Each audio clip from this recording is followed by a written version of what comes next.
What's up, SE Nation? Ramsey here. I talk to many SEs, or many aspiring SEs as well, and they don't understand the difference between core or generalist SE and specialist sales engineer. That that's fine, but generally speaking, when they take the job, sometimes they struggle because they thought the job was different. They thought they would have more of an impact.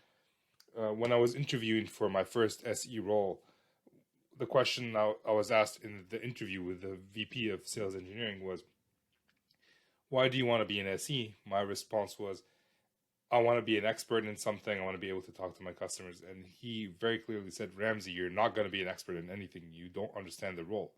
You're a generalist. So I figured today I'll be talking about the differences between generalist and specialist sales engineers, or core, which means generalist for in some companies, and specialized sales engineers, and the pros and cons of each. And if you don't know me, my name is Ramzi Marjaba. I'm a sales engineer, or formerly a sales engineer, and I'm in sales in Ottawa, Canada, and I help aspiring SEs get jobs as SEs and current SEs get better as current SEs. So I have my trusty whiteboard up here because I like whiteboards and I don't have time to edit these videos. So this is my interaction, and that way you don't get to see my face the entire time. So I already created the table, this beautiful table, and you can see here I have core and generalist SEs on one side, specialists on the other. And I want to clarify, one is not better than the other. They're just different. And sometimes a con in one might not be as big of a con for some people as others.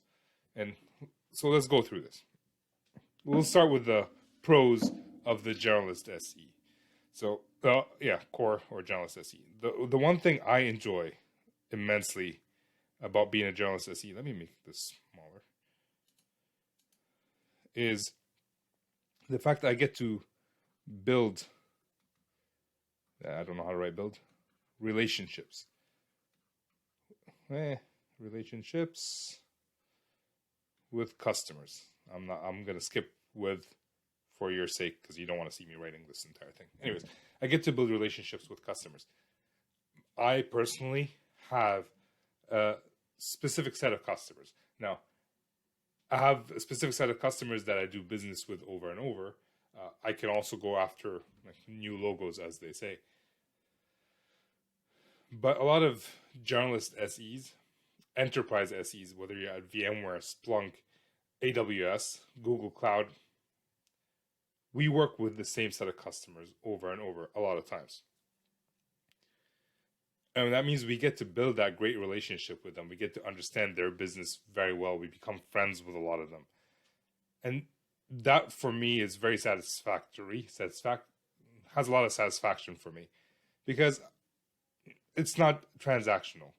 I'm not here for a small business deal and then I'm running away. I get to stand by the product that I'm selling, which for me is very important. So the second reason, pardon the crooked line, is we have a holistic view of the solutions. We're going to need a bigger boat. I'm going to erase and write again. But anyways, we get a holistic view of our company, the solutions that our companies offer, because we sell everything.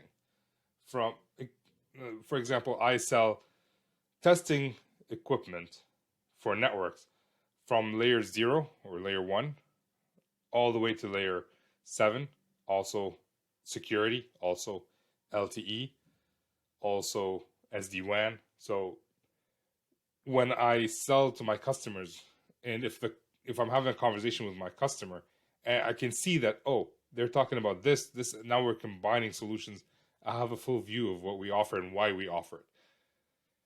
I'll talk about specialists later, but that's a good advantage that you have. And that leads me to the third reason this is good. Wider tech knowledge. Tech knowledge. All right. You know what I'm saying. So the wider tech knowledge, like I said, layer 1 all the way to layer 7. I'm not an expert in any of them. I'm pretty good at layer 2, layer 3, IP, MPLS, that sort of thing, because that I worked in that domain earlier. But if someone wants to have a conversation with me about LTE, I can figure it out. About security, I can figure it out. And that makes me, let's see, will it fit here? Flexible. And that means it opens up opportunities for me for if I ever want to move from one company to another. I don't have to stick to layer 2, layer 3. I can move into security. It doesn't mean that specialists can't. It just means that if they're specialized in layer 2, layer 3, and they don't have any visibility into security, for example, they just might have to work harder for the interview to gain that knowledge before discussing it with their potential employer. So I already have some knowledge. I can speak to it. I can talk about how I've helped my customers solve security problems, for example, which specialists in some other area can't. Now, a specialist in security would kick my behind, but there are more generalists than specialists. So you're most likely going to be going up against other generalists as well. And I'm not going to write the last thing down here, but there are more junior roles for core or generalist SEs than there are for specialists. Specialists, as the name would imply, they're more senior. So if you don't have any pre-sales experience, it will be harder to break into a specialist role than it is a generalist role. Again, this is a general rule, and can you overcome that? Potentially, it could work.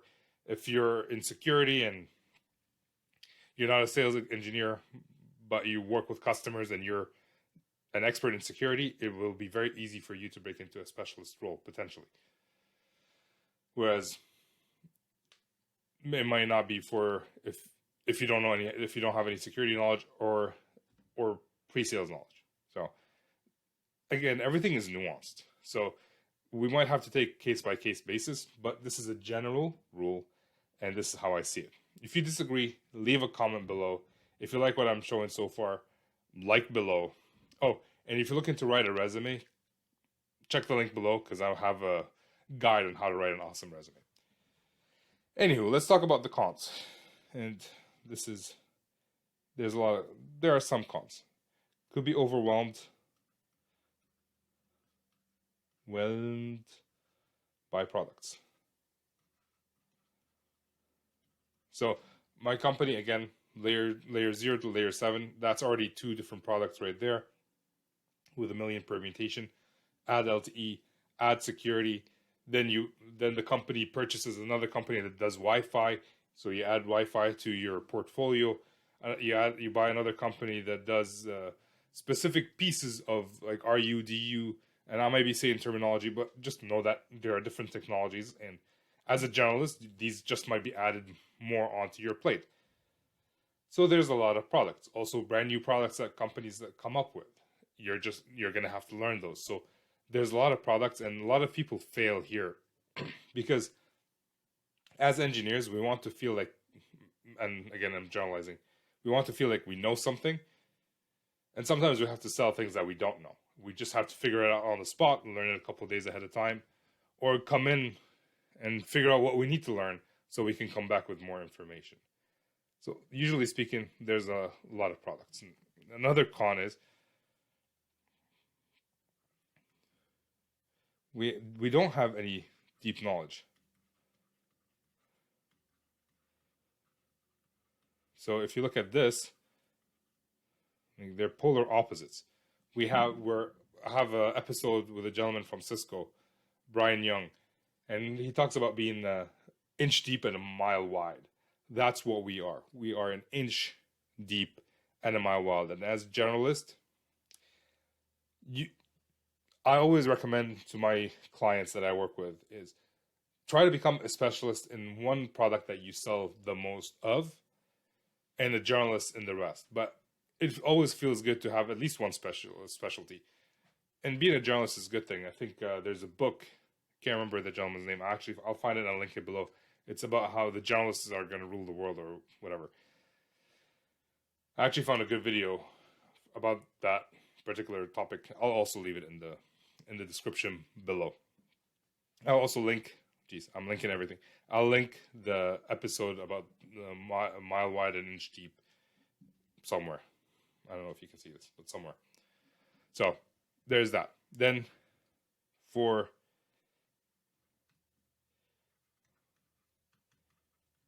low impact. Now, what I mean by that, and this is not necessarily true, it's just the feeling of low impact. So I was talking to an SE colleague of mine or client of mine, and he's a generalist SE covering 2 accounts who already buy from that company. He gets the feeling that they will buy whether he's there or not. And that might be true, but it also might not be. And at that point, your role shifts from being a pre-sales engineer to being a relationship manager, someone who just makes sure that the customer is getting the support that they need. So if you enjoy just going out there and hunting for new opportunities all the time, being a core generalist or core generalist SE for a company that will give you a specific named account, you might struggle. And that's something you might have to figure out during the interview process, if you have named accounts or if you, whatever your territory is. And you become a victim of your own success at that point because, well, they wouldn't, if you're doing a great job with those specific set of customers, most companies wouldn't want to move you away from those customers because who are they going to bring that has the same impact as you? And I think that might be a different topic altogether. All right, so yeah, let's see. Let's write it down here. For pigeon, and I had to figure out how to spell pigeon earlier. Pigeon health, and I'm a victim of that as well. So I came from a company called Alcatel-Lucent, now Nokia. It's a network element provider, and that's one of our customer sets, network element providers within my company. When I moved as an SE, Alcatel-Lucent became my biggest customer, and I learned a lot about them. I also learned a lot about other network element manufacturers in my territory. Now, my manager knows this, everybody knows this. It's not the most exciting job. It's fairly boring because I'm doing the same thing over and over. I'm managing the relationship. But if I leave, the team might take a hit because I know everybody there. And which makes it a struggle for me because I want to try new things. For example, I want to go into work with enterprise on a different solution set. Can't do that because I am a victim of my own success. So you might be pigeonholed into that. These are the pros and cons of core generalist SEs. If you have anything you want to add, please add that in the comments below. I never cover everything. There isn't enough time to cover everything, so there's always things. And these are what I find important. If you find something else important, share it below. People can learn a lot from you. I can learn a lot from you, so make sure to share it. Now let's talk about the specialist. The pros of the specialist. 1, you build deeper knowledge about a technology or a product. So you're focused on that product. That's all you sell. You get to know it very well. When you walk in front of a customer, you are the expert. You're not pretending to be the expert. Journalists a lot of times show up. Customers assume that we're the experts. We don't always tell them, oh, I know everything. A lot of the answers are, I'll have to get back to you on that. Specialists, most of the time, can answer the questions. They've seen what a broader range of customers have done so that they can answer those questions. And that leads me to the second point. More customers. And I don't mean more customers is better. Just more customers means more customer stories. They've seen what other customers use the product, how they use it, why they bought it, and they can share that information a little bit easier than generalist SEs can with their company. One thing that I forgot to add for the core is that sometimes we depend on specialists, which is kind of annoying. I'll discuss that in a second. So more customers, you get a holistic view of customers. You can also, you have more impact. Most specialists are not called in for a support call. They might be asked a question that's a support question, but their time is better used on new opportunities. So they go and they try to find new opportunities. They work on new opportunities. They do new demos, new proof of concepts, which means they have a bigger impact sometimes, or at least it seems that way. I think both together they have a great impact because the core SE has the customer knowledge, the specialist SE has the product knowledge a little bit better, and if they work together, it's an amazing team. But it does feel sometimes that you have more impact as a specialist SE than a generalist SE. Again, depends on your capabilities and how you see things work. 4, you build, or specialists build, relationships inside the company. So as a specialist, you may have special access to the product manager. You may have special access to QA engineers because you work on the product all the time. You're kind of their customer.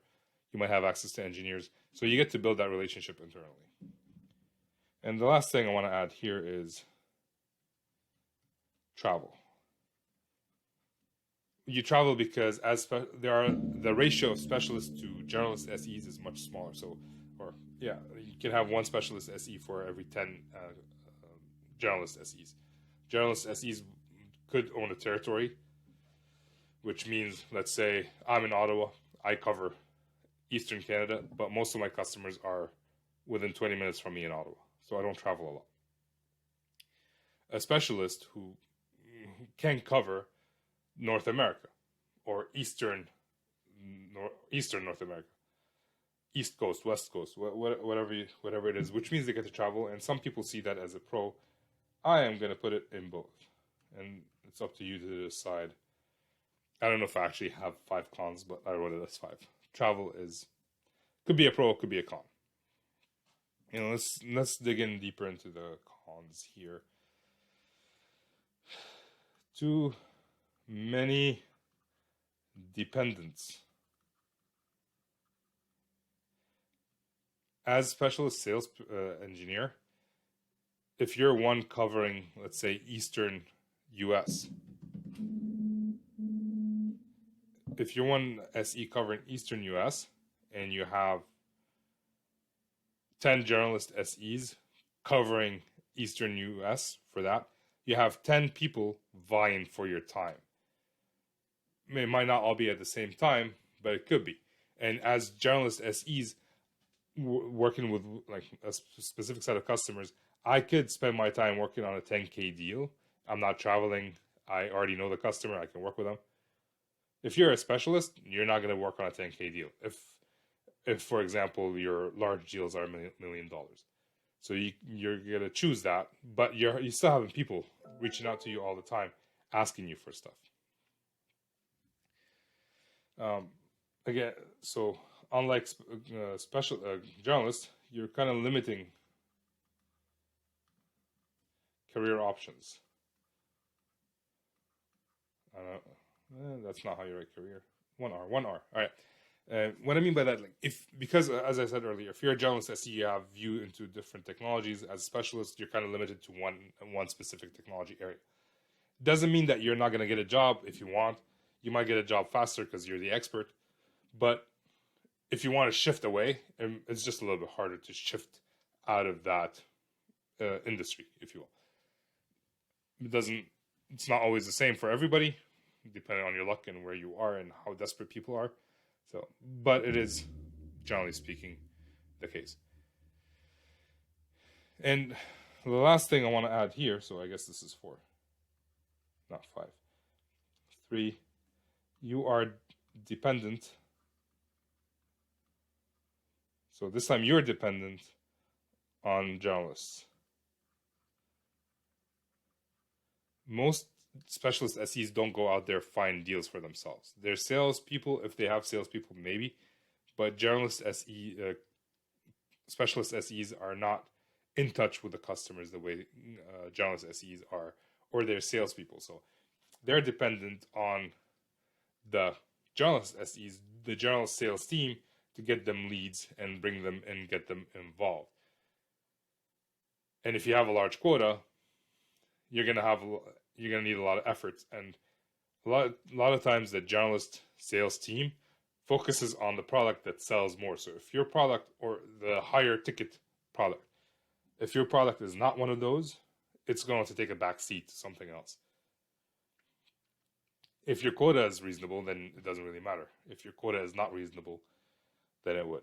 So that's it. These are a few pros and cons between the two. Let me know what you think. Let me know if you like this kind of video. I'd love to do more. It's what I have time to do, actually. So I might stick with this. Leave a comment below. Like, share, subscribe, hit the notification bell, and check out the description for all the links that I mentioned. And I'll leave it there. Get back to work. Peace.